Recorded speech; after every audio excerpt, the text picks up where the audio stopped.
Gurukripa harmony ചാനലിലേക്ക് എല്ലാവർക്കും സ്വാഗതം. ഇന്ന് ഞാനിവിടെ ഉണ്ടാക്കുന്നത് അവിൽ മിൽക്കാണ്. അതിന് ആവശ്യമായ സാധനങ്ങൾ: പാനിലേക്ക് കുറച്ച് നെയ്യൊഴിച്ച് അതിൽ കുറച്ച് അവിലിട്ട് നല്ലതുപോലെ വറുത്തെടുക്കണം. കുറച്ച് കടല വറുത്തെടുക്കണം. അതിനുശേഷം ഒരു മിക്സിയുടെ ജാറിലേക്ക് 2 ചെറുപഴം ഇട്ട് 1 കപ്പ് പാലൊഴിച്ച് 2 സ്പൂൺ പഞ്ചസാരയും ഇട്ട് നല്ലതുപോലെ മിക്സി ജ്യൂസാക്കി എടുക്കുക.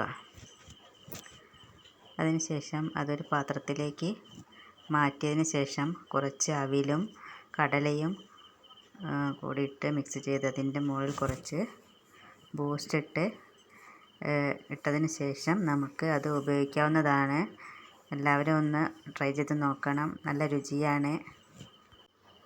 ഇത് കാണുന്നവരെല്ലാവരും എനിക്ക് സബ്സ്ക്രൈബ് ചെയ്യണം, ലൈക്ക് അടിക്കണം, കമൻ്റ് ഇടണം, ഷെയർ ചെയ്യണം, സപ്പോർട്ട് ചെയ്യണം.